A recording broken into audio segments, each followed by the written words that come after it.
اعوذ باللہ من الشیطان الرجیم بسم اللہ الرحمن الرحیم وبہ نستعین وہو خیر ناصر ومعین وصلی اللہ علی سیدنا مولانا بالقاسم محمد اللہم صلی علی محمد وعلی محمد وآلہ الطیبین الطاہرین المعصومین الذين قال الله إنما يريد الله ليذهب عنكم الرجس أهل البيت ويطهركم تطهيرا اللهم صل على محمد وعلى محمد ولعنة الله على أعدائهم أجمعين من يوم عداوتهم إلى قيام يوم الدين أما بعد قال الحكيم في قرآن الكريم بسم الله الرحمن الرحيم الف لام را تلک آیات الکتاب المبین انا انزلناہ قرآنا عربیا لعلکم تعقلون. دیکھ نہیں پاؤں گا میں. نحن نقص علیک احسن القصص بما اوحینا الیک ھذا القرآن وان کنت من قبلہ لمن الغافلین. اذ قال یوسف لأبیہ یا ابت انی رأیت احد عشر کوکبا والشمس والقمر رأیتهم لی ساجدین قال یا بنی لا تقصص رؤیاک علی اخوتک فیکیدوا لک کیدا ان الشیطان للانسان عدو مبین وکذلک یجتبیک ربک ویعلمک من تاویل الاحادیث وَيُتِمُّ نِعْمَتَهُ عَلَيْكَ وَعَلَىٰ آلِ يَعْقُوبَ كَمَا تَمَّهَا عَلَىٰ أَبَوَيْكَ مِن قَبْلُ إِبْرَاهِيمَ وَإِسْحَاقَ إِنَّ رَبَّكَ عَلِيمٌ حَكِيمٌ. لَقَدْ كَانَ فِي يُوسُفَ وَإِخْوَتِهِ آيَاتٌ لِلسَّائِلِينَ إِذْ قَالُوا لَيُوسُفُ وَأَخُوهُ أَحَبُّ إِلَىٰ أَبِينَا مِنَّا وَنَحْنُ عُصْبَةٌ إِنَّ أَبَانَا لفی ضلال مبین. اقتلوا یوسف واطرحوه ارضا یخل لکم وجہ ابیکم وتکونوا من بعدہ قوما صالحین. قال قائل منہم لا تقتلوا یوسف والقوه فی غیبات الجب یلتقطه بعض السیارہ ان کنتم فاعلین. قالوا یا ابانا ما لک لا تامنا علی یوسف وانا له لناصحون ارسلہ معنا غدا یرتع ویلعب وإنا له لحافظون. صلوات اللہم صل علی محمد وعلی محمد. بہت بہت شکریہ آپ کی تشریف آوری کا. سال گزشتہ ہم جن آیات تک پہنچے تھے ان آیات کی تفسیر تکرارن مکررن بیان نہیں ہوگی کیونکہ تقریباً غالب لوگ وہی ہیں، اکثر وہی لوگ ہیں جنہوں نے پچھلے سال بھی ہمارے ساتھ ان مجالس میں شرکت کی، اور خدا نخواستہ کسی بھی وجہ سے جو لوگ شریک نہیں ہوئے تو وہ ریکارڈ جو بنایا گیا ہے اس ریکارڈ کو حاصل کر کے دیکھ سکتے ہیں کہ سال گزشتہ ہم نے کیا کہا. سب سے پہلے تو اپنے محترم مجمع کو یہ بات روشن ہو جائے کہ ہم سورہ مبارکہ یوسف کی تفسیر پر غور کر رہے ہیں. سورہ مبارکہ یوسف کی تفسیر کو ہی کیوں عنوان بنایا گیا؟ قرآن تو بہت وسیع ہے، قرآن کی آیات، قرآن کے سورے تو اور بھی بہت سے ہیں. ہم نے سورہ یوسف کو ہی کیوں عنوان قرار دیا؟ کیا سبب تھا کہ ماہ مبارک رمضان میں سورہ یوسف پر غور کیا جائے؟ اس کا سبب یہ ہے کہ اللہ نے قرآن میں سب سے زیادہ اچھا واقعہ جسے قرار دیا ہے وہ حضرت یوسف کا واقعہ ہے. لہٰذا خود آیہ مبارکہ سورہ مبارکہ یوسف کی یہ جو ابتدائی آیت ہے اس میں پروردگار عالم نے اس واقعے کو احسن القصص کہہ کر یاد کیا، نحنو نقص علیک احسن القصص بما اوحینا الیک ھذا القرآن۔ ہم نے، اے میرے حبیب، اللہ اپنے نبی سے بات کر رہا ہے، اے میرے حبیب ہم نے تم پر بہترین واقعے کو وحی کی صورت میں قرآن میں نازل کر دیا ہے۔ یعنی اللہ نے جس واقعے کو بہترین واقعہ قرار دیا وہ سورہ مبارکہ یوسف یعنی حضرت یوسف کا قصہ ہے۔ حضرت یوسف کے قصے کو قرآن مجید کے اس سورے کے اندر پروردگار عالم نے نازل کیا ہے، اور یہ سورہ مکی سورہ ہے، اور اس سورے کے جو آیات ہیں وہ تقریباً 110 آیات ہیں۔ میں تردد سے نکل جاؤں تو بہتر ہے۔ ایک صلوات اور پڑھیں محمد و آل محمد۔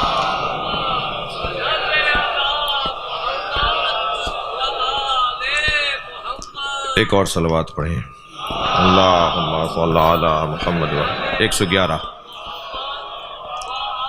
111 آیات ہیں سورہ مبارکہ یوسف کی۔ تو 111 آیات اگر ہر سال عشرہ تفسیر قرآن میں 10 آیتیں بیان ہوں تو کتنے سال چلیں گی؟ یہ 11 سال تک یہ عشرہ چلے گا اگر توفیق ہوئی تو۔ محمد علی بھائی، سب سے زیادہ محمد علی بھائی نے نعرہ لگایا، خوش ہوئے ہیں۔ محمد علی بھائی کی خواہش تھی کہ یہیں مجالس ہوں، بعض دوستوں کی خواہش تھی کہ جگہ کوئی تبدیل کی جائے، تو محمد علی بھائی کا اصرار تھا کہ یہیں یہ مجالس رہیں۔ بہرحال ہم دوبارہ دوسرے سال میں بھی یہاں حاضر ہوئے ہیں۔ ہم نے گزشتہ سال جن آیات کے اوپر غور کیا وہ قرآن مجید کے سورہ مبارکہ یوسف جس پہ ہم غور کر رہے ہیں، اس کی جو ہے وہ آیات جنہیں ہم نے سال گزشتہ تلاوت کیا وہ 10ویں آیت تک ہم نے 10ویں آیت تک بلکہ 11ویں آیت تک 11 آیتیں ہم نے سال گزشتہ ان کے اوپر غور کیا تھا۔ وہ 11 آیات میں دوبارہ سے دہرا دیتا ہوں اور کوشش کرتا ہوں کہ ان کا ایک دفعہ ترجمہ کر دوں، اور پھر آج کی مجلس کے اندر ہم تھوڑا سا قرآن کی اہمیت کے اوپر اور قرآن کے بارے میں ہمارا کیا عقیدہ ہے، قرآن کے بارے میں ہم کیا سوچتے ہیں، قرآن سے متعلق ہمارے کیا نظریات ہیں۔ وہ جو سب مسلمانوں کے ہیں وہی ہمارے بھی ہیں۔ ہم بھی اس بات کو اون کرتے ہیں، دعویٰ کرتے ہیں کہ ہم انہی لوگوں میں سے ہیں جو حاملان قرآن ہیں، جو حافظان قرآن ہیں، جو قاریان قرآن ہیں، جو معتقدان قرآن ہیں، جو مریدان قرآن ہیں، جو عاملان قرآن ہیں۔ ہم سب کوشش کرنے والے ہیں کہ ہم قرآن کے عمل کرنے والوں میں شمار کیا جائے۔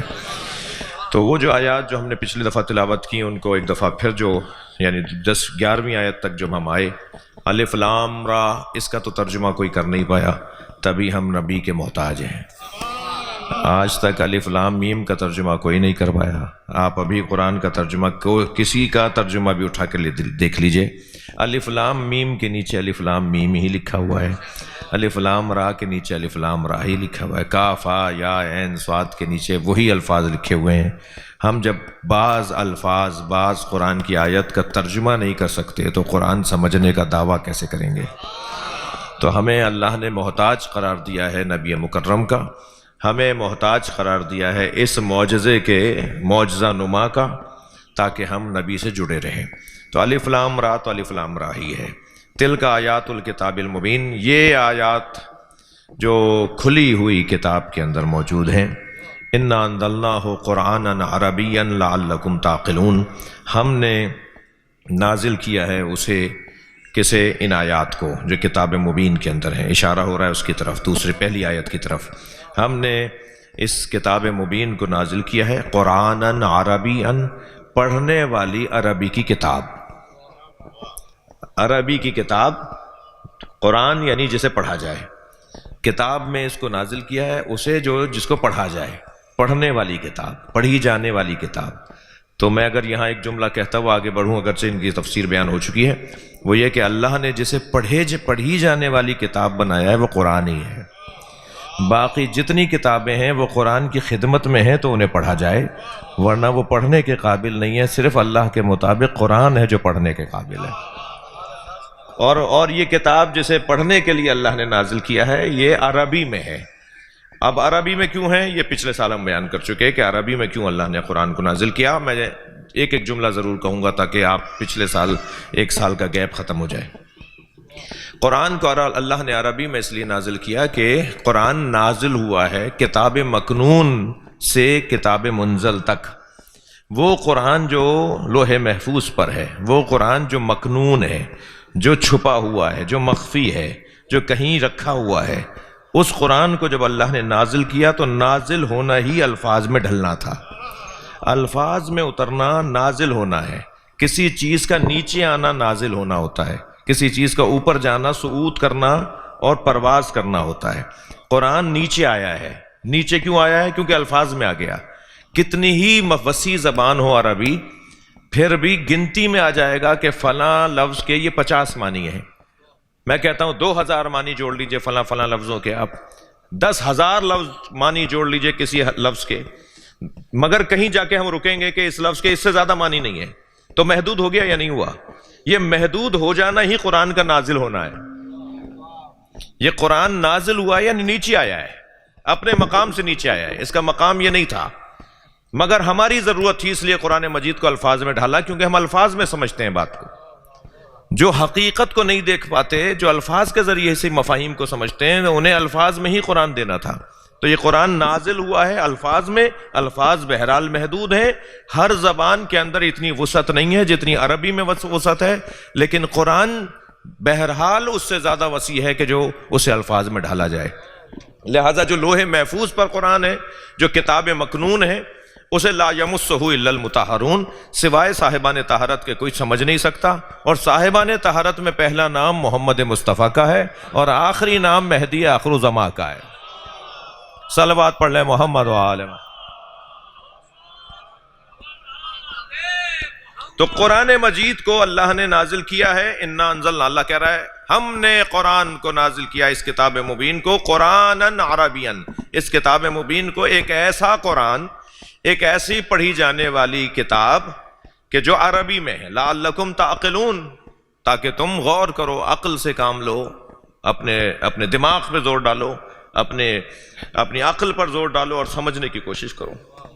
نحن نقص علیک احسن القصص، اور ہم نے آپ کو بیان کیا ہے بہترین واقعہ، بما اوحینا الیک ھذا القرآن، ایک وحی کی صورت میں اس قرآن کے اندر۔ وَإِن كُنتَ مِن قَبْلِهِ لَمِنَ الْغَافِلِينَ، اگرچہ آپ اس واقعے سے اس سے پہلے آگاہ نہیں تھے۔ یہ ہم بات کر چکے کہ نبی مکرم کو اگر قرآن میں لمن الغافلین کہا گیا ہے تو اس کے کیا معنی ہے، یہ بہت تفصیل سے گفتگو ہوئی ہے۔ ہم نبی کی عصمت کے قائل ہیں، ہم نبی کی علم غیب کے قائل ہیں، اس بات کا عقیدہ رکھتے ہوئے کہ علم غیب ذاتاً اللہ کا علم ہے اور بالعطا نبی کا علم ہے، یعنی غیب کا علم اللہ کے پاس ہے، مگر اللہ جسے چاہے نوحی ہے الیک، ذالک انباء الغیب، دوسری آیات، ذالک انباء الغیب، اے میرے حبیب یہ غیب کی خبریں ہیں جو نوحی ہے الیک، ہم نے آپ کے اوپر نازل کر دی۔ تو غیب کا عالم اللہ، مگر وہ جسے چاہے غیب سے آگاہ کر دے، تو جسے وہ غیب سے آگاہ کرتا ہے اس میں سب سے پہلا نام نامی نبی مکرم کا ہے کہ وہ غیب سے آگاہ کر۔ لیکن یہاں غافلین سے مراد یعنی آپ نبی مکرم کی توجہ اگر اس سورے اور اس واقعے کی طرف، اس قصے کی طرف نہیں تھی تو توجہ نہ ہونا علم نہ ہونے کی دلیل نہیں ہے، یہ ہم بات کر چکے ہیں۔ یعنی ممکن ہے کسی کے پاس کسی چیز کا علم ہو اور اسی چیز کے بارے میں اس کی توجہ نہ ہو۔ کتنی باتوں کے بارے میں آپ جانتے ہیں، مگر بہت ساری باتوں کی طرف توجہ دلانا پڑتی ہے۔ وہ جو توجہ دلائی جا رہی ہوتی ہے تو وہ توجہ دلانا ضرورت پڑی نا، کہ آپ کی توجہ نہیں تھی یعنی غفلت تھی۔ تو یہاں غفلت سے مراد نبی مکرم کے مقام مقدس کے اور ساحات مقدس اور ان کی جو حیثیت اور کیفیت اور جو ان کی عظمت ہے، اس پہ کوئی بال برابر بھی فرق نہیں ہے۔ اس جملے پر اس کی وضاحت ہو چکی۔ وَإِذْ قَالَ يُوسُفُ لِأَبِيهِ، یاد کریں کہ جب یوسف نے اپنے بابا سے کہا، یا ابت انی رأیت احد عشر کوکبا والشمس والقمر رأیتهم لی ساجدین، بابا، حضرت یوسف، یاد کریں میرے حبیب کہ جب حضرت یوسف نے اپنے بابا سے کہا، بابا میں نے دیکھا ہے کہ 11 ستارے، احد عشر کوکبا، 11 ستارے، والشمس والقمر، اور سورج و چاند، رأیتهم لی ساجدین، کہ وہ مجھے سجدہ کر رہے ہیں، میں نے یہ دیکھا ہے۔ تو یہ 11 ستارے ان کے 11 بھائی، اور سورج ان کے بابا، اور قمر ان کی والدہ.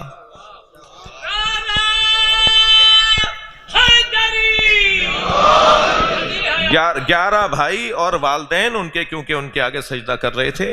تو اس کو جو انہوں نے خواب میں دیکھا تھا، وہ بعد میں جب وہ عزیز مصر بنے تو یہ سارے بھائی اور یہ دونوں والدین جب ان کی خدمت میں پہنچے تو انہیں دیکھ کر فوراً انہوں نے سجدے میں سر رکھ دیا، حضرت یوسف کی طرف سجدہ کرنے لگے. 11 بھائی اور والدین. ہم یہ بحث کر چکے کہ سجدہ صرف اللہ کے لیے ہے. اس وقت حضرت یوسف کعبہ بن گئے تھے، جیسے آج ہمارے لیے بیت اللہ کعبہ ہے. تو اگر بیت اللہ اور کعبہ کوئی وجود بنا دیا جائے تو پھر اسی کی طرف سجدہ ہوگا. تو جیسے حضرت آدم کی طرف فرشتوں نے سجدہ کیا تو اس وقت حضرت آدم کعبہ تھے. آج بیت اللہ مکے کے اندر جو گھر ہے وہ کعبہ ہے. اس وقت حضرت یوسف کو اللہ نے کعبہ بنایا تھا، لہذا سب نے ان کی طرف سجدہ کیا. وہ حضرت یوسف کو سجدہ نہیں تھا، وہ سجدہ اللہ ہی کو تھا، مگر اس وقت حضرت یوسف کعبۃ اللہ بن گئے تھے. یہ گفتگو تفصیل سے ہو چکی ہے. پھر آیت آگے بڑھتی ہے. قَالَ يَا بُنَيَّ لَا تَقْصُصْ رُؤْيَاكَ، کہا حضرت یعقوب نے اپنے بیٹے سے، جب حضرت یوسف نے اپنے والد حضرت یعقوب سے کہا کہ میں نے ایسا خواب دیکھا ہے، تو حضرت یعقوب نے حضرت یوسف سے کہا، کہا یا بنیا، اے میرے لال، لا تقصص رؤیاک علی اخوتک، اپنے بھائیوں کے سامنے اس خواب کو بیان مت کرنا. فیکید لک کیدا، وہ تمہارے خلاف سازشیں کریں گے.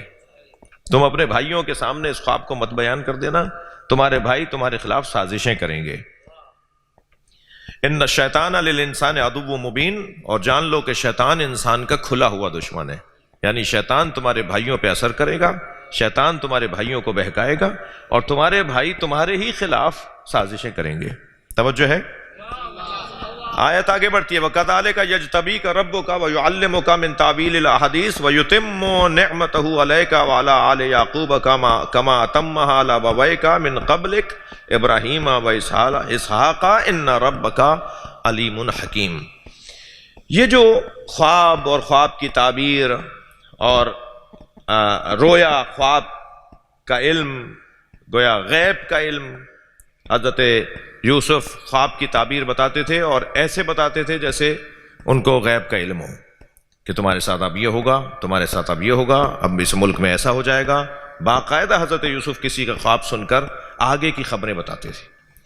اور حضرت یوسف کے بارے میں ایک واقعہ نہیں، اس سورے کے اندر بھی کچھ واقعات بیان ہوئے ہیں، کچھ واقعات کی طرف آیات آئی ہیں جو آگے چل کر ہم بات کریں گے، اور اس کے علاوہ بھی جو تاریخ کے اندر آیا ہے. تو یہ جو کیفیت تھی حضرت یوسف کی، اس کے لیے اللہ قرآن میں ارشاد فرما رہا ہے کہ یہ مجتبی بنایا ہے اللہ نے آپ کو تعویل الاحادیث کی صورت میں.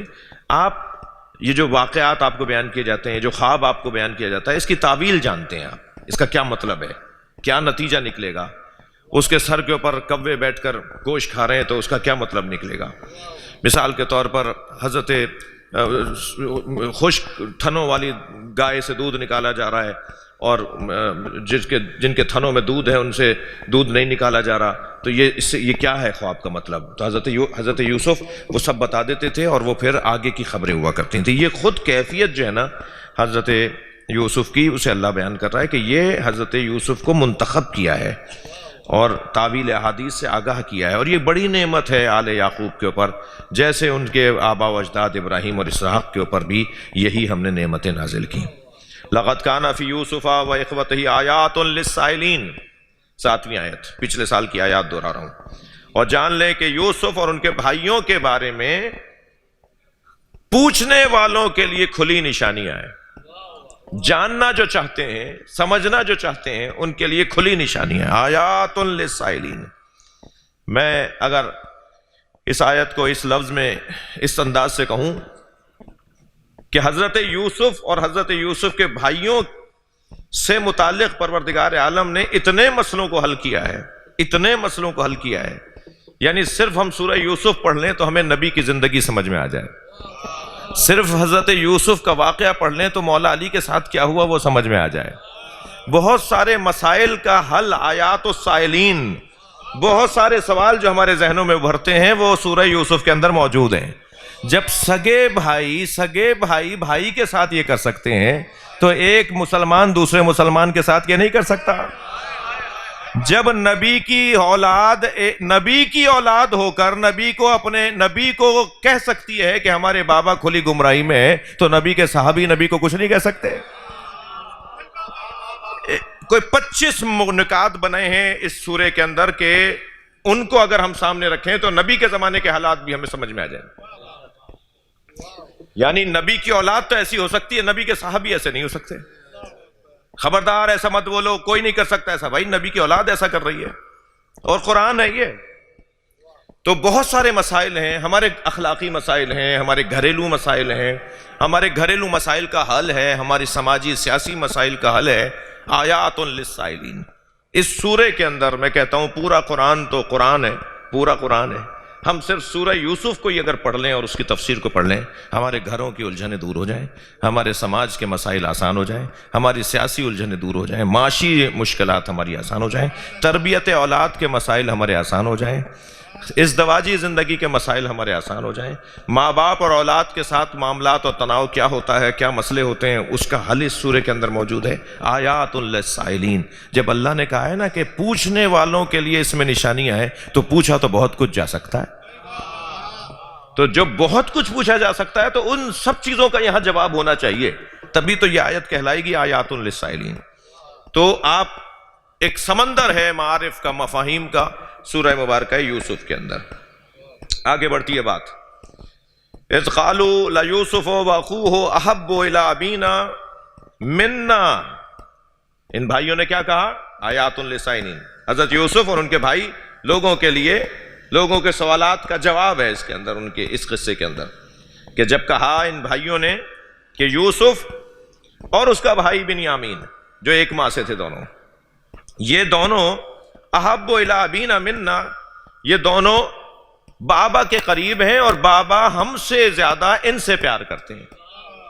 اور پھر یہ کہہ کر رکے نہیں، نحن عصبۃ، جبکہ ہم مضبوط ہیں، ہم زیادہ ہیں، ہم بڑے بھی ہیں، ہماری طاقت بھی زیادہ ہے۔ نحن عصبۃ، جی تعصب کا لفظ استعمال ہوتا ہے، تعصب کا لفظ مذمت کے لیے ہم استعمال کرتے ہیں، مگر تعصب کرنے والا گروپنگ کر رہا ہوتا ہے، تعصب کرنے والا لابنگ کر رہا ہوتا ہے، تعصب کرنے والا اپنے ہم قبیلہ، ہم مزاج، تعصب و مذہبی بنیاد پر ہو، تعصب و لسانی بنیاد پر ہو، تعصب و علاقائی بنیاد پر ہو، تو تعصب کے خاندان کا لفظ ہے عصبہ۔ یہاں پر قرآن کہہ رہا ہے کہ انہوں نے کہا ہم عصبہ ہیں، یعنی ہم ایک ہیں، ہم مضبوط ہیں۔ نحن عصبۃ انا ابانا لفی ضلال مبین، ہمارے بابا کھلی گمراہی میں ہیں۔ یہ ایک نبی کے بچے ایک نبی کے لیے کہہ رہے ہیں، تو اگر نبی کے بچے نبی کے لیے ایسا کچھ کہہ سکتے ہیں تو نبی کی امتیوں نے نبی کے لیے کچھ نہیں کہا ہوگا؟ یا کہہ دینے میں کون سا تعجب کی بات ہے کہ نہیں کہہ سکتے؟ کہا ہے، کہہ سکتے ہیں، مذمت ہوگی، ناراضگی ہماری ہوگی ان سے۔ کوئی سنی شیعہ ایسے لوگوں کو پسند نہیں کرتا جو نبی کی توہین کرتا ہو، یعنی آج 1400 سال کے بعد اگر کوئی نبی اصحاب نبی کی توہین کرے تو ہمیں برا لگے، تو پھر جو پہلے والوں نے توہین کی وہ ہمیں اچھے کیسے لگیں گے؟ صلوات پڑھیں ذرا محمد و آل محمد۔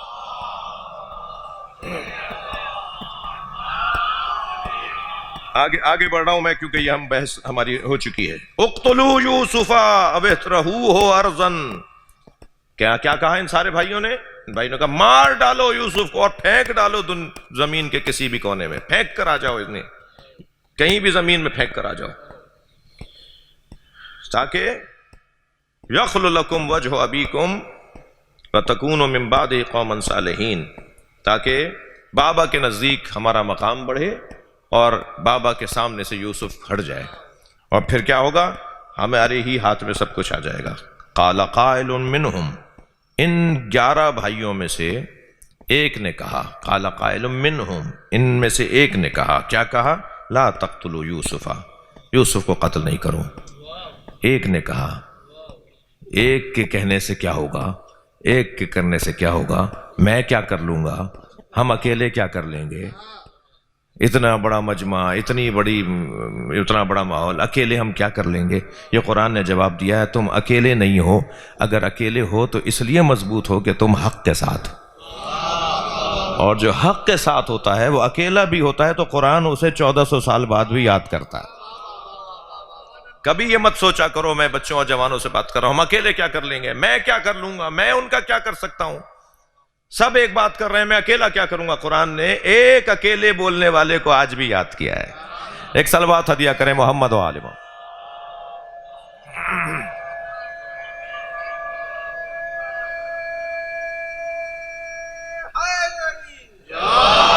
کیا کہا؟ قال قائل منہم، کہ مارو نہیں، قتل نہیں کرو، وَأَلْقُوهُ فِي غَيْبَاتِ الْجُبِّ، اسے کنویں کے، اس کنویں میں ایک خاص کنواں تھا جس کے اندر جگہ بھی بنی ہوئی تھی، اسے اس کنویں میں جا کے ہم پھینک دیتے ہیں، جہاں یہ کنویں میں بھی چلا جائے، ہم اس سے دور بھی ہو جائیں، اس سے ہم چھٹکارا بھی پا لیں، بابا سے اس کو دور بھی کر دیں، اور مرے بھی نہیں ہے۔ کیوں؟ ایسے کنویں میں پھینک کر آتے ہیں کہ جہاں پر کیا ہوگا، یلتقط بعض السیارہ، کوئی قافلہ گزرے گا اور اس کنویں میں ڈول ڈالے گا، جب وہ کنارے پہ کھڑے ہو کر، کنویں کے منڈیر پہ کھڑے ہو کے، باہر کھڑے ہو کے پانی نکالنے کے لیے آپس میں باتیں کر رہے ہوں گے، تو یہ اندر گرا ہوا ہوگا، اندر بیٹھا ہوا ہوگا، تو اسے آواز جائے گی اور یہ آواز لگائے گا تو وہ اس کی بات کو سن لیں گے اور وہ اسے رسی سے اوپر کھینچ کے اپنے ساتھ لے جائیں گے۔ اس طرح یوسف ہمارے بابا سے دور بھی ہو جائے گا، کہیں جا کر بس جائے گا، کہیں جا کے زندگی گزارے گا، ہمارا مطلب بھی پورا ہو جائے گا اور یوسف مرے گا بھی نہیں۔ قالوا یا ابانا، ہاں معاف کیجیے گا، ایک صلوات پڑھیں تو میں عرض کروں۔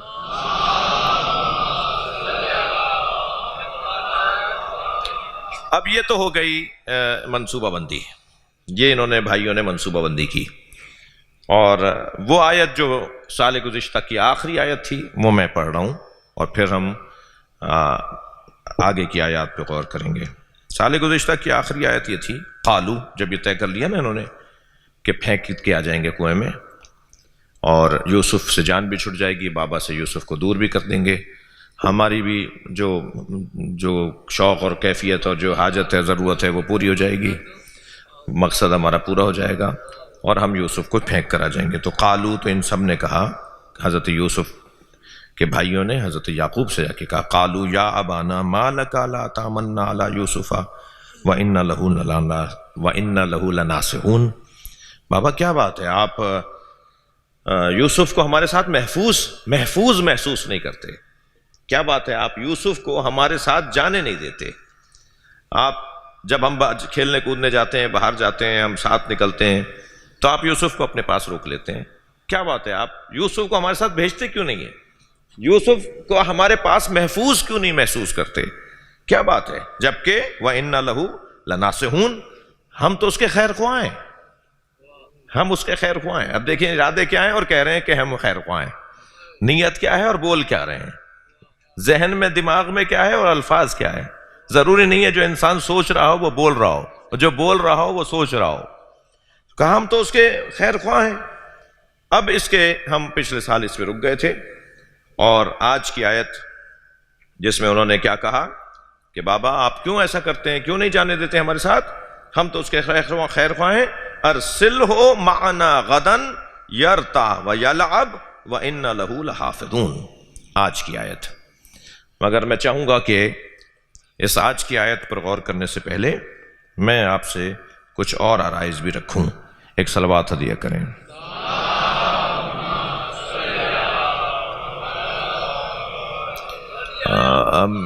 پچھلے سال موسیٰ بھائی نے گھڑی رکھ دی تھی، مجھے اب بیٹھتے وقت میں نہیں دیکھا نہیں کہ کتنی دیر ہو گئی، مجھے آدھا گھنٹہ ہو گیا۔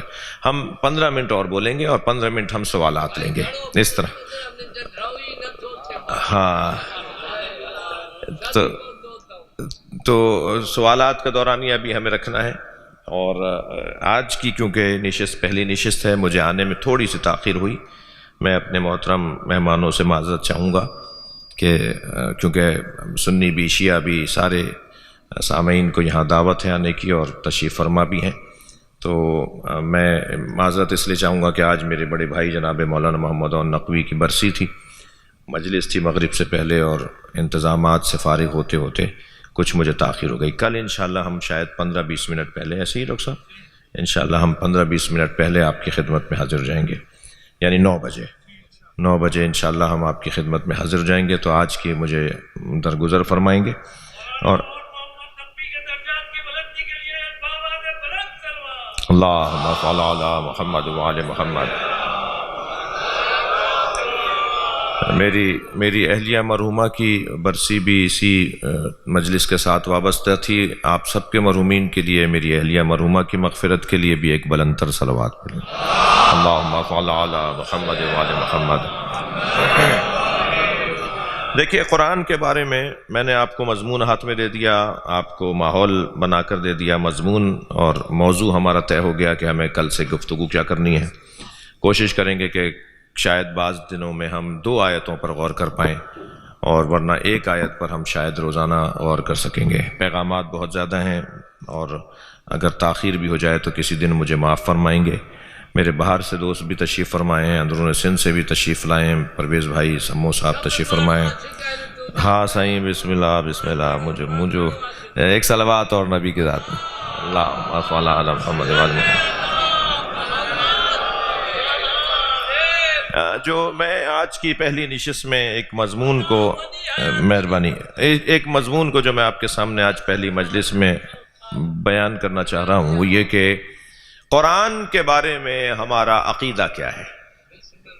ماہ رمضان ہے، بہار قرآن ہے، قرآن کھلا ہے، قرآن پرواز کر رہا ہے، قرآن خوش نظر آ رہا ہے، قرآن جو ہے وہ چہچہا رہا ہے، قرآن گنگنا رہا ہے، قرآن کوک رہا ہے، لہن داؤدی کو دہرایا جا رہا ہے، اور سوز مصطفوی کو دہرایا جا رہا ہے، اہل بیت عصمت و طہارت کے لہن کو دوبارہ سے تازہ کیا جا رہا ہے. قرآن کا مہینہ ہے، اور قرآن کی خوشیوں کا مہینہ ہے. قرآن کے بارے میں ہمارا عقیدہ کیا ہے؟ قرآن کے بارے میں ہمارا عقیدہ 3 جملوں میں ان بچوں جوانوں سے کہوں گا کہ کہیں آئندہ کبھی ڈائری اور کاغذ اور قلم بھی ساتھ لاؤ، نوٹ بھی بناؤ، نوٹس بھی بناؤ، یادداشتیں بھی کرو. ممکن ہے آپ کو یہ کہیں کسی وقت میں کام آ جائیں کچھ اچھی باتیں. قرآن کے بارے میں ہمارا عقیدہ 3 جملوں میں بیان کرنے کی کوشش کروں گا. سب سے پہلا جملہ قرآن کے بارے میں ہمارا قرآن کے بارے میں عقیدہ 3 جملوں میں خلاصہ ہوگا. سب سے پہلا جملہ یہ کہ قرآن کلام اللہ ہے. یہ ہمارا عقیدہ ہے. قرآن اللہ کا کلام ہے، اللہ کا کلام ہے قرآن. اور اللہ کا کلام ہے، اس کا مطلب یہ ہے کہ علم الہی ہے، اور علم الہی ذات الہی ہے. اس کا علم اس کی ذات ہے، اس کی ذات علم ہے. یعنی علم اور ذات الہی 2 چیزیں نہیں ہیں. اس کی ذات اس کی صفت سے علیحدہ نہیں ہے، اس کی صفت علم اس کی ذات سے علیحدہ نہیں ہے. یعنی اللہ کا کلام ہے، یعنی اللہ کا علم ہے، اور اللہ کا علم اللہ سے جدا نہیں ہے. یہ جو الفاظ میں ڈھلا ہوا قرآن ہے، یہ میری ضرورت تھی، ورنہ جنہیں اللہ سمجھ میں آتا ہے انہیں الفاظ میں ڈھال کر نہیں سمجھایا. لہذا سورہ مبارکہ رحمان میں ارشاد ہوا، الرحمن علم القرآن خلق الانسان. رحمان وہ ہے جس نے پہلے قرآن پڑھایا ہے، پھر انسان کو خلق کیا ہے. تو وہ کون سا انسان ہے جو خلق ہونے سے پہلے قرآن پڑھ کر آیا ہے؟ وہ جو قرآن خلق ہونے سے پہلے پڑھ کر آیا ہے اسے محمد مصطفیٰ کہتے ہیں. سرکار کی ذات پہ صلوات.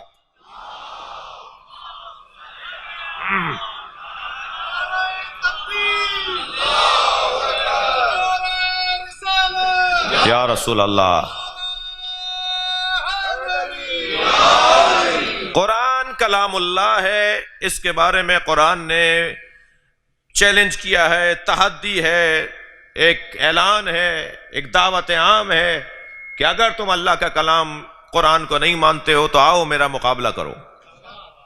ارشاد ہوا، لو انزلنا هذا القرآن على جبل لرأيته خاشعا متصدعا من خشية الله تلك الامثال نضربها للناس لعلهم يتفكرون.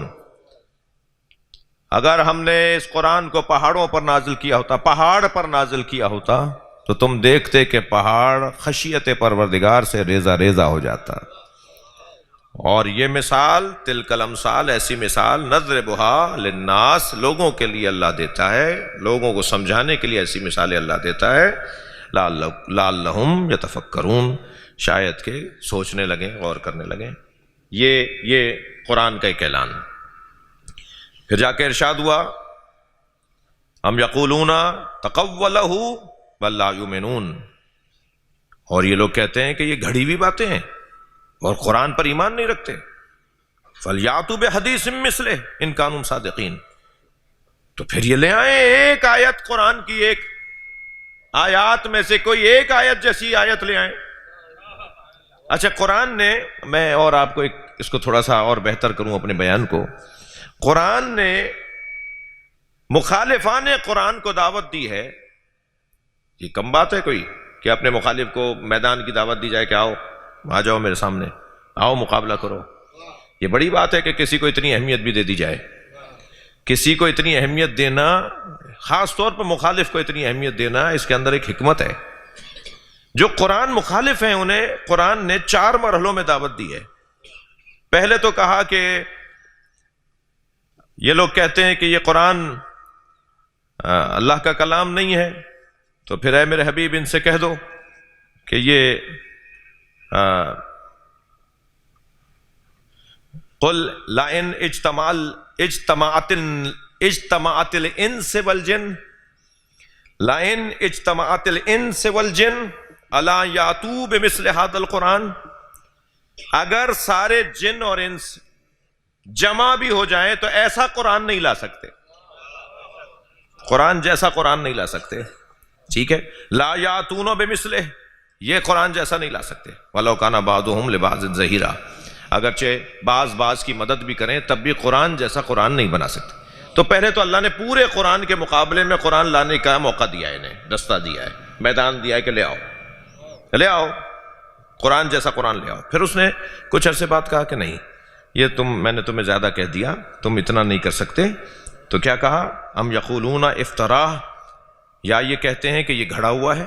قل، اے میرے حبیب ان سے کہہ دو، فاتوا بعشر سور من مثلہ، فاتوا بعشر سور مثلہ مفتریات، تو تم بھی ایسے ہی 10 سورے گھڑ کر لے آؤ. اگر یہ قرآن گھڑا ہوا ہے تو تم بھی ایسے 10 سورے گھڑ کر لے آؤ. پھر اللہ نے قرآن نہیں 10 سوروں کی بات کی، پھر نہیں 10 سوروں کی بھی نہیں، پھر کہا نہیں 1 سورہ لے آؤ. وَإِن كُنتُمْ فِي رَيْبٍ مِّمَّا نَزَّلْنَا عَلَىٰ عَبْدِنَا، اگر یہ شکی ہیں کہ یہ ہم نے اپنے عبد کے اوپر نازل نہیں کیا جی، تو ان سے کہہ دو کہ فَأْتُوا بِسُورَةٍ مِّن مِّثْلِهِ، تو پھر یہ 1 سورہ لے آئیں. پورا قرآن لے آئیں، نہیں لائے. 10 سورے لے آئیں، نہیں لائے. 1 سورہ لے آئیں، نہیں لائے.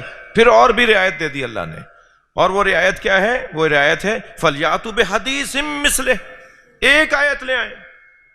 1400 سال سے قرآن کبھی کہہ رہا ہے قرآن جیسا قرآن لے آؤ، کبھی کہہ رہا ہے 10 سورے لے آؤ، کبھی کہہ رہا ہے 1 سورہ لے آؤ، کبھی کہہ رہا ہے 1 آیت لے آؤ. 1400 سال سے مسلمانوں کے خلاف بجٹ پاس کرنے والی اسمبلیاں ساری دنیا کے عرب ادیبوں کو کیوں نہیں بٹھاتی کہ وہ قرآن جیسا 1 سورہ لکھ کر لے آئیں؟ قرآن ہارے گا، تم جیتو گے. مگر قرآن کے سامنے آج تک 1 سورے کا نہ آنا بتاتا ہے کہ قرآن حق پر ہے، قرآن مخالف باطل ہے، قرآن کے دشمن باطل ہیں. یہ قرآن اللہ کا کلام ہے، اور اس کو اللہ چیلنج کے ساتھ کہتا ہے کہ یہ میرا کلام ہے، یہ میرا کلام ہے. اس کلام خدا کو سننے کے لیے جو بھی آ جاتا تھا وہ مسلمان ہو جاتا تھا. یعنی جس نے بھی اللہ کا کلام سنا، اس کلام کا اثر اس پر ایسا ہوا کہ وہ مسلمان ہوا. جب یہ خبر پھیلنے لگی کہ لوگ قرآن سن سن کے مسلمان ہو رہے ہیں، تو انہوں نے اجتماع بلایا اور آپس میں طے کیا کہ خبردار قرآن سننے نہ جانا. تو پھر رات کی تاریکی میں بعض اوقات تو اندھیرے میں ایک دوسرے سے ملاقات ہو جاتی تھی، نقابے لگائے ہوئے نبی کی دیوار کے ساتھ کھڑے ہو کے نبی کی تلاوت سننے آنے والے وہی لوگ ہوتے تھے جنہوں نے دن میں ایک دوسرے سے کہا ہوا تھا کہ ہم قرآن سننے نہیں جائیں گے. وہ رات کی تاریکی میں نبی کے گھر کے باہر جا کے کھڑے ہو جاتے تھے، سرکار کا قرآن سنتے تھے، اور پھر قرآن سن کر وہ ان کے اوپر اثر ہوتا تھا اور مسلمان ہو جاتے تھے. اس گنجائش کو اللہ نے سورہ مبارکہ توبہ کی 6 آیت میں اس طرح سے دیا کہ وَإِنْ أَحَدٌ مِّنَ الْمُشْرِكِينَ اسْتَجَارَكَ فَأَجِرْهُ، اے میرے نبی اگر کوئی مشرکوں میں سے کوئی ایک بندہ تمہارے پاس پناہ لینے آ جائے تو آپ اسے پناہ دے دیجئے، حَتَّى يَسْمَعَ كَلَامَ اللَّهِ ثُمَّ أَبْلِغْهُ مَأْمَنَهُ، یہاں تک کہ وہ کلام خدا آپ سے سن لے، اور جب کلام خدا سن لے گا تو پھر آپ اسے کسی محفوظ جگہ بھیج دیجئے گا. جو کلام خدا سن لے گا وہ خود ہی مسلمان ہو جائے گا۔ تو قرآن کا ایک کلام الہی ہونے کا ایک اثر یہ ہے کہ قرآن سننے والا اثر لیتا ہے قرآن سے، اور پھر ایسا اثر لیتا ہے کہ اس کے ایمان میں اضافہ ہوتا ہے۔ اگر مومن ہے تو ایمان میں اضافہ ہوتا ہے، کافر ہے تو وہ مسلمان ہو جاتا ہے، مشرک ہے تو وہ شرک سے دوری اختیار کرتا ہے، مومن ہے تو اور اچھا مومن ہو جاتا ہے، اور اچھا مومن ہے تو اور اچھا مومن ہو جاتا ہے۔ وجلت قلوبہم، ان کے دلوں کو ایک مرتبہ جلا مل رہی ہوتی ہے، دھڑکنے لگتے ہیں، ایمان میں زادتہم ایمانا، ان کے ایمان میں اضافہ ہونے لگتا ہے۔ جیسے علامہ اقبال کہتے ہیں کہ فاش گویم آنچ در دل مزمرست، فاش گویم آنچ در دل مزمرست، این کتاب نیست چیز دیگر است۔ یہ کچھ اور ہے، یہ تم نے اور کتابوں کی طرح سمجھ لیا اس کو؟ اقبال کہہ رہے ہیں جی آنچ در دل مزمرست، صاف گویم فاش گویم، میں بہت روشن آپ سے بتا رہا ہوں جو میرے دل کا حال ہے۔ قرآن کے اقبال کہہ رہے ہیں جو میرے دل کا حال ہے میں تمہیں واضح کر کے بتا دیتا ہوں۔ این کتاب نیست چیز دیگر است، مثل حق پنہا و ہم پیداست این۔ اللہ کی طرح یہ ظاہر بھی ہے اور باطن بھی ہے۔ جیسے اللہ ظاہر ہے اور اللہ باطن ہے، ظاہر ہے تو کہاں ہے؟ باطن میں ہے، باطن ہے تو کہاں ہے؟ ظاہر میں ہے۔ جو ظاہر بھی ہو اور باطن بھی ہو، صلوات پڑھیں ذرا محمد والے۔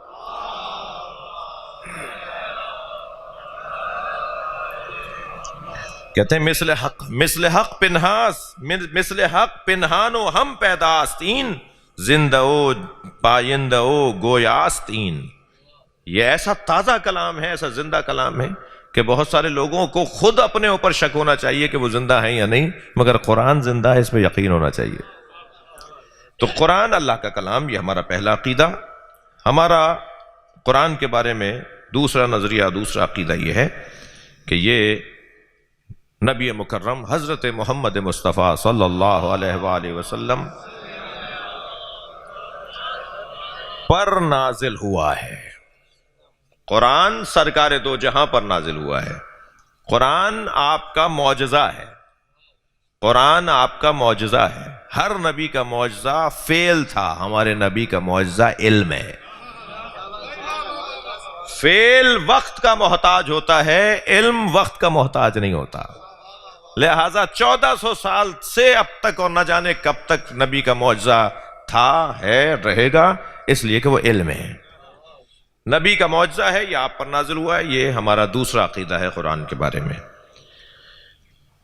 اس کی تفصیل ہے جس میں میں جانے سے گریز کر رہا ہوں کہ یہ قلب مصطفیٰ پہ اترا ہوا قرآن، نزل بہ روح الامین علی قلبک، روح الامین کے ذریعے سے اسے نازل کیا گیا ہے آپ کے قلب پر۔ نبی کے قلب پر قرآن اترا ہے۔ پہاڑ پر اترتا تو ریزہ ریزہ ہو جاتا، مگر یہ قلب مصطفیٰ پہ اترا ہے۔ تو کتنی سنگینی ہوگی نبی کے قلب میں، کتنا قابلیت ہوگی سرکار کے قلب مبارک میں کہ قرآن ان کے قلب پر اتر جائے تو ان کا قلب مبارک ما داغ البصر، کہ نہ آنکھ جھپکے نہ آنکھ بھٹکے، وہ کیفیت ہی ان کی، کوئی فرق ہی نہ پڑے ان کے اوپر اگر قرآن ان پر اتر بھی آئے، مگر وہ قرآن اگر پہاڑ پر اترتا تو پہاڑ ریزہ ریزہ ہو جاتا۔ لہٰذا قرآن کی نبی مکرم کے قلب مبارک پہ اترنا، یہ قرآن کی جہاں عظمت ہے وہاں سرکار دو جہاں کی عظمت بھی ہے۔ میں یہ بات پچھلے سال کر چکا ہوں، مگر دل کر رہا ہے 1 منٹ کی تکرار کر دوں۔ علامہ اقبال روزانہ قرآن کی تلاوت کرتے تھے۔ فجر کی نماز کے بعد علامہ اقبال قرآن کی تلاوت کرتے تھے۔ ایک دن ان کے ابا برابر سے گزرے، دیکھا قرآن پڑھ رہے ہیں۔ پوچھا بیٹا کیا پڑھ رہے ہو؟ کہا ابا قرآن پڑھ رہا ہوں۔ کہا قرآن تو سوائے مصطفیٰ سرکار کے کوئی سمجھ ہی نہیں سکتا، اس لیے کہ ان کے دل پہ اترا ہے۔ تو انہوں نے کہا ابا کیا مطلب ہے پھر ہم قرآن نہ پڑھیں؟ کہنے نہیں قرآن ضرور پڑھو، مگر جہاں قرآن اترا ہے وہاں جگہ بناؤ۔ قرآن قلب مصطفیٰ میں اترا ہے تو قلب مصطفیٰ میں جگہ بناؤ۔ تو انہوں نے کہا قلب مصطفیٰ میں جگہ کیسے بنتی ہے؟ کہنے لگے فاطمہ زہرا کو راضی کرو۔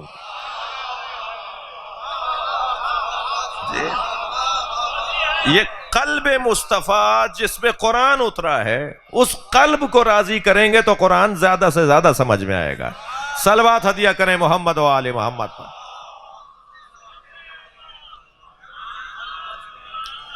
تھوڑا سا برداشت کیجئے گا مجھے اگر تھوڑی سی دیر ہو جائے۔ قرآن نازل ہوا ہے قلب مصطفیٰ پہ۔ قرآن کا نزول 2 طرح سے ہے۔ انزال اور تنزیل، قرآن کا نزول دو طرح سے ہے، دو طرح سے قرآن نازل ہوا ہے. تھک تو نہیں رہے آپ؟ قرآن دو طرح سے نازل ہوا ہے. قرآن کے ایک نزول کو انزال کہتے ہیں، باب افعال، اور ایک نزول کو تنزیل کہتے ہیں، باب تفعیل. باب انزال میں قرآن کا انزال اور قرآن کی تنزیل. باب افعال میں جب ہم قرآن کو لے جائیں گے، یعنی انزال کے مطلب کو سمجھنا چاہیں گے، تو اس کا مطلب ہے انزال یعنی دفعتاً قرآن کا نازل ہونا، ایک دم قرآن کا نازل ہونا، سارا قرآن ایک دفعہ نازل ہو جائے. وہ جو سارا قرآن ایک دفعہ نازل ہوا ہے وہ ہوا ہے شب قدر میں. انا انزلناہ فی لیلۃ القدر، ہم نے اسے شب قدر میں نازل کیا. تو شب قدر میں سارا قرآن نازل ہوا ہے، مگر وہ قلب مصطفیٰ پہ نازل ہوا ہے. یہ ہے انزال قرآن. اور ایک ہے نزول قرآن کا عنوان تنزیل قرآن. تنزیل یعنی تفعیل، تنزیل یعنی تدریج، تنزیل یعنی ترتیب. یعنی وہ قرآن ایک مرتبہ، یہ قرآن ایک مرتبہ دفعتاً نبی پر نازل ہوا، اور دوسرا انداز قرآن کے نازل ہونے کا 23 برس میں قرآن نازل ہوتا رہا، تدریجاً، ترتیباً. جی تنزیل. لہذا قرآن کا یہ دو عنوان ہیں. میں نے ایک لفظ لکھا تھا آپ کی یاد، آپ کو ہدیہ کرنے کے لیے، کہ انزال کے وزن کا ایک لفظ اور ہے اعلام، اور تنزیل کے وزن کا ایک لفظ ہے تعلیم. قرآن ایک مرتبہ اعلام ہوا نبی کے قلب مبارک پر، اور پھر کہا گیا آپ 23 برس تک تعلیم دیجئے. وہ جو 23 برس تک تعلیم دینے کا مرحلہ آیا، وہ قرآن دوبارہ سے ایک ایک آیت کر کے نازل ہوا. اور وہ جو سارا کا سارا قرآن نازل ہوا وہ شب قدر میں ایک دم اعلان ہو گیا. قرآن کا ایک دم اعلان ہو گیا سرکار کے قلب مبارک پر، اور پھر 23 برس تک تعلیم دینے کے لیے بار بار وہی آیتیں آتی رہیں. تو نبی پہلے سے جانتے تھے کہ اب یہ کون سی آیت ہے، یہ مجھے پہلے سے پتا ہے. تو سرکار پر پہلے قرآن علیحدہ سے نازل ہوا، اور ہماری خاطر ترتیباً نازل ہوا. جیسے جیسے ضرورت پڑتی رہی، جیسے جیسے ہماری ضرورت پیش آتی رہی، حالات، واقعات، سفر، ہجر، جہاد، گھر کے معاملات، امت کے معاملات، اس کے اندر قرآن ایسے نازل ہوتا رہا. اور پھر تیسرا عقیدہ قرآن کے بارے میں ہمارا. پہلا عقیدہ کیا ہے؟ میں بچوں سے چاہوں گا کہ دہرائیں میرے ساتھ. قرآن کلام اللہ ہے. دوسرا عقیدہ یہ کہ نبی مکرم پر نازل ہوا ہے. تیسرا عقیدہ ہمارا یہ ہے کہ قرآن کل کا کل، من اور ان وہی ہے جو نبی پہ نازل ہوا. قرآن میں تحریف ایک حرف کی بھی نہیں ہے. ہم تحریف قرآن کے قائل نہیں ہیں. صلوات ہدیہ کریں نبی کی ذات پر.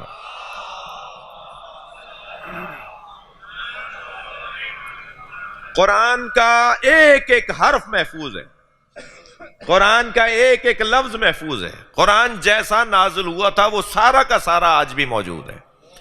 اور اس کے پیچھے جو ہمارے پاس دلیل ہے وہ قرآن سورہ مبارکہ ہجر کی آیت نمبر 9 ہے، اِنَّا نَحْنُ نَزَّلْنَا الذِّکْرَ وَإِنَّا لَهُ لَحَافِظُونَ. صلوات.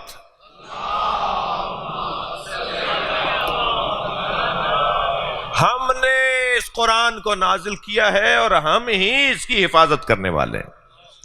تو قرآن اللہ کا کلام نبی پر نازل ہوا، اس کی حفاظت کی ذمہ داری اللہ نے لی. دنیا کا کوئی کام بھی اسباب کے بغیر نہیں ہوتا. اللہ رازق ہے، مگر اس نے رزق اتارنے کے لیے بارش کو ذریعہ بنایا ہے. اس نے رزق اتارنے کے لیے ماں باپ کو ذریعہ بنایا ہے. اس نے رزق پہنچانے کے لیے وسائل اور اسباب کو قرار دیا ہے. جب قرآن یہ کہہ رہا ہے کہ اللہ کہہ رہا ہے کہ ہم نے اسے نازل کیا اور ہم ہی اس کی حفاظت کریں گے، تو اس کی حفاظت کے جو اسباب ہیں وہ کیا ہیں؟ قرآن یعنی اللہ قرآن کو محفوظ کیسے رکھتا ہے؟ جن کے ذریعے قرآن محفوظ رکھتا ہے، اللہ جن کے ذریعے محفوظ رکھتا ہے، ان میں سے ایک کی مثال یہ ہے کہ سر کٹ بھی جائے گا، نیزے کے ہنی پہ قرآن تلاوت کرے گا. صلوات پڑھیں گے محمد و آل محمد.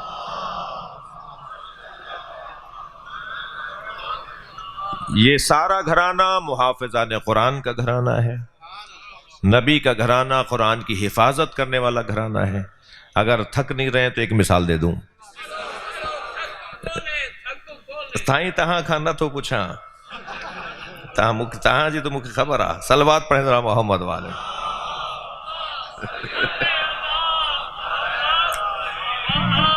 ایک اور صلوات نبی کی ذات۔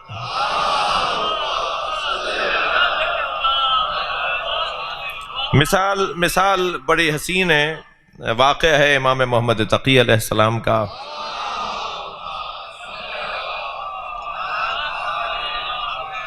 معتصم باللہ کا زمانہ ہے، چور کو لایا گیا اور حد جاری کرنا تھی اس کی، تو مفتیان دین جو فقہا وہاں موجود تھے ان سے پوچھا کہ حد کیا جاری کی جائے چور کی چوری کی، تو انہوں نے کہا سیدھا سیدھا قرآن کی آیت ہے فَاقْطَعُوا أَيْدِيهُمَا، فَاقْطَعُوا أَيْدِيَهُمَا، ان کے ہاتھ کاٹ دو، جب یہ چوری کریں سرقت کریں تو ان کے ہاتھ کاٹ دو۔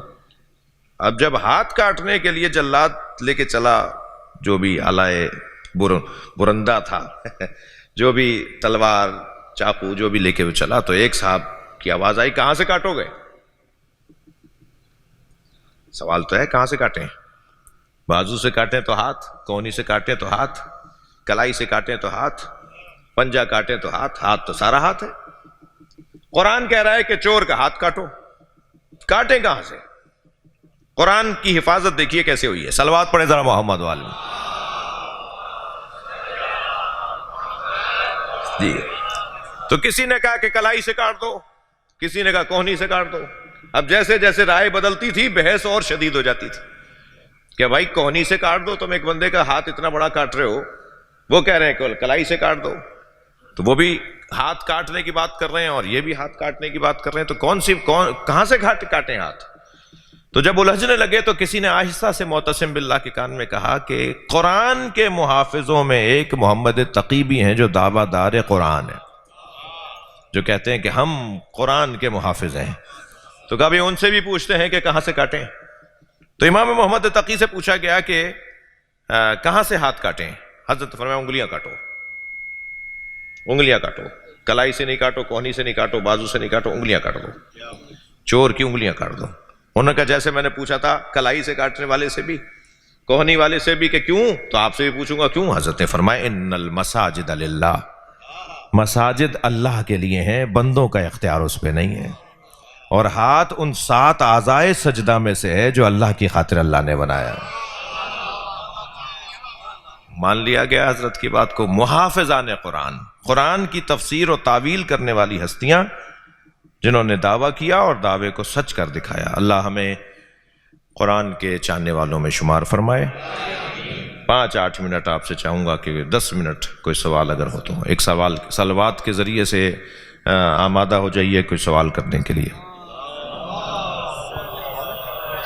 اگر کوئی سوال کرنا چاہے تو وہ اپنا ہاتھ بلند کر لے تاکہ یہ مائک ہم وہاں تک پہنچا سکیں۔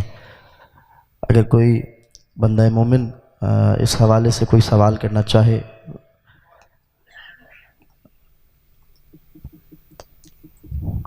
کوئی اگر موجود ہے اور سوال کرنا چاہتا ہے اس حوالے سے، بندہ مومن سوال کر سکتا ہے تاکہ ہم مائک وہاں تک پہنچائیں اور اپنا سوال آپ قبلہ تک پہنچا سکیں۔ ہے یہ یہاں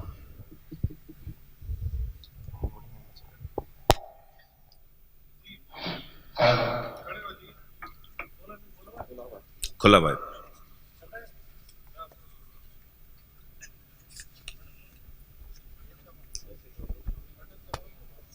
جی بسم اللہ۔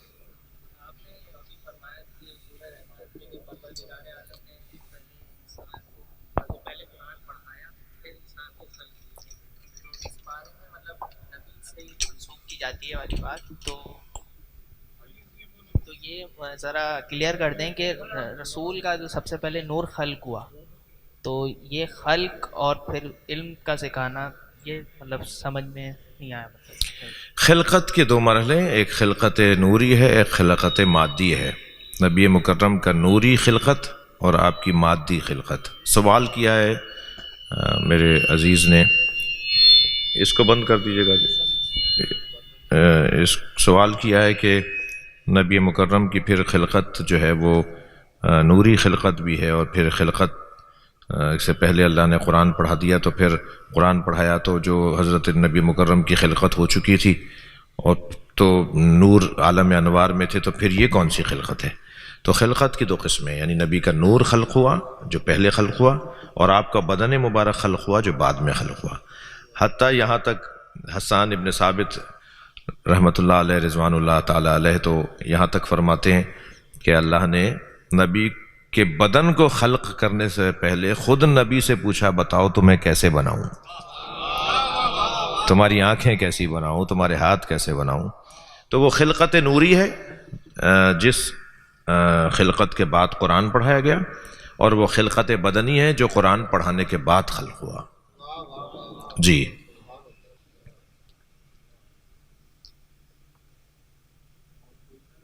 جی جی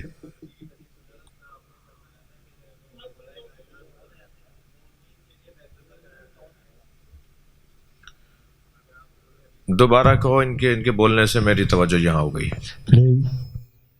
جی میں کہہ رہا ہوں کہ وہ جو ہے، میں نے ایک حدیث آپ فرما رہے تھے وہ میں نے سماعت کی تھی کہ مولا کائنات کو جو ہے مومنین کے لیے بیت اللہ قرار دیا گیا ہے، مومنین کے لیے۔ آپ واضح کر دے گا اگر آپ کو یاد آ رہا ہو تو میں پوچھنا چاہ رہا ہوں کہ اگر ہم مولا کو یا علم کو، ذری کو، سجدہ وہ نہیں جو خالق کو کیا جاتا ہے بلکہ تعظیم کے لیے اگر سجدہ کیا جائے اور اللہ کا ذکر کیا جائے تو اس میں کوئی حرج تو نہیں ہے؟ ویسے سجدہ شکر تو کسی طرف بھی رخ کر کے کیا جا سکتا ہے۔ سجدہ شکر یعنی ہم ذری کی طرف، علم کی طرف، ہمارا رخ جو ہے وہ کسی بھی طرف ہو مگر شکرن للہ ہو، اللہ کی خاطر، اللہ کا شکر ادا کرتے ہوئے اللہ کو سجدہ ہو، تو وہ کسی بھی طرف رخ کر کے کیا جا سکتا ہے۔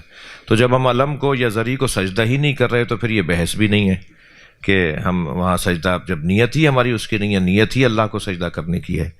تو سجدہ السجدۃ للہ، السجود للہ، سجدہ صرف اور صرف اللہ کے لیے ہے، اور سجدہ تعظیمی کے لیے مورد مخصوص ہیں، جیسے حضرت آدم کا واقعہ، جیسے حضرت یوسف کا واقعہ۔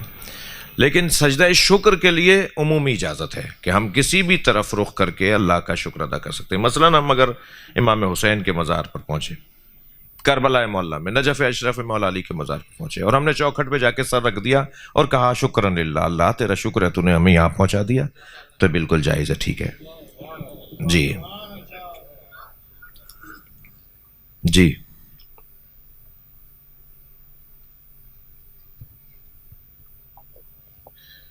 خواتین کی طرف سے سوال آیا ہے، فرماتے ہیں سورہ یوسف کے عام طور پر جیسے حضرت یوسف کے بہن بھائی ان کے خلاف ہو گئے، ہم اپنے عام زندگی میں اپنے لوگوں کو کیسے پہچان سکتے ہیں؟ دیکھیں سورہ یوسف کے اندر جو رشتہ داروں اور خاص طور پہ بہن بھائی جب حضرت یوسف کے مخالف ہو گئے تو ہمارے پاس کیا پیمانے ہیں، کیا کسوٹیاں ہیں، ہم کیسے پہچانیں کہ کون کیا ارادہ رکھتا ہے اور کیا چاہتا ہے، اور کہیں ایسا نہ ہمارے ساتھ دھوکہ ہو جائے، ہمارے ساتھ زیادتی ہو رہی ہو، ہمیں پیار بہلا بسلا کے ہم سے کوئی بات کام کروا لیا جائے اور بعد میں اس کا نتیجہ کچھ اور نکلے۔ تو یہ جو قرآن میں ابھی اصول بیان ہو رہے ہیں نا سورہ یوسف کے اندر، جو پچھلی نشست کے اندر بھی ہم بیان کر چکے، اس کے اندر بھی کچھ اصول بیان ہوئے ہیں۔ کل سے بھی ہم ان آیات کے اندر جو تفسیر کی نکات علماء مفسرین نے، میں نے کوئی 25 تفسیریں تو دیکھی ہوں گی آپ کی خدمت میں آنے سے پہلے، تو وہ جو علماء نے، مفسرین نے جو اس سے متعلق نکات لکھے ہیں وہ ہم بیان کریں گے، انہی میں سے ہم اپنے اصول زندگی کو بھی تلاش کریں گے۔ جی ایک سوال اور دے دیجیے ورنہ میں پوچھ لیتا ہوں۔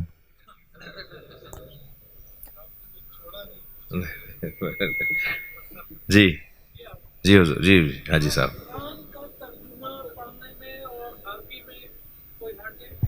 سوال بہت پرانا ہے کہ کیا ہم عربی اگر نہیں جانتے تو قرآن کا ترجمہ پڑھ لیں؟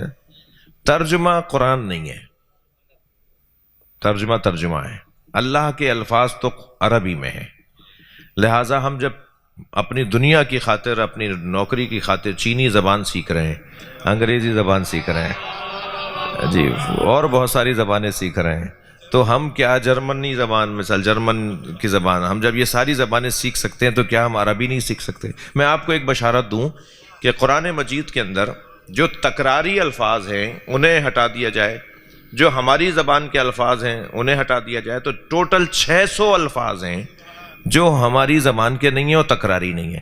ہمیں صرف 600 الفاظ کو پڑھنا ہوگا, ہمیں قرآن سمجھ میں آ جائے گا.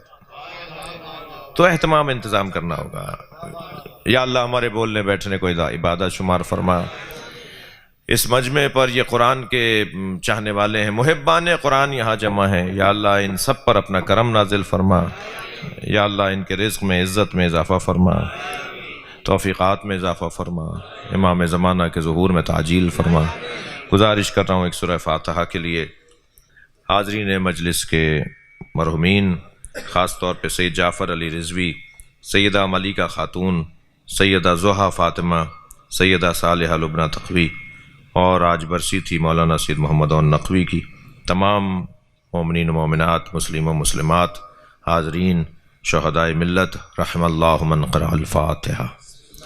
بسم اللہ الرحمن الرحیم الحمدللہ رب العالمین الرحمن الرحیم مالک یوم الدین ایاک نعبد و ایاک نستعین اهدنا الصراط المستقیم صراط الذین انعمت علیہم غیر المغضوب علیہم ولا الضالین. بسم اللہ الرحمن الرحیم قل هو اللہ احد اللہ الصمد لم یلد ولم یولد ولم یکن له کفوا احد. اللہم صل علی محمد وعلی محمد. محترمہ ذکیہ نیّر جو زوجہ ہیں سید نیّر حسین کی, وہ بیمار ہیں. مولانا سید مظہر عباس نقوی صاحب خیر پور سے انہیں کراچی لے کر آ رہے ہیں, ان کی طبیعت ٹھیک نہیں ہے. آپ سب کے بھی عزیزوں میں, اقارب میں, پڑوسیوں میں, رشتہ داروں میں جو مریض ہوں, ان سب کی شفا یابی کے لیے بلند تر صلوات. اللہم صل علی محمد وعلی محمد.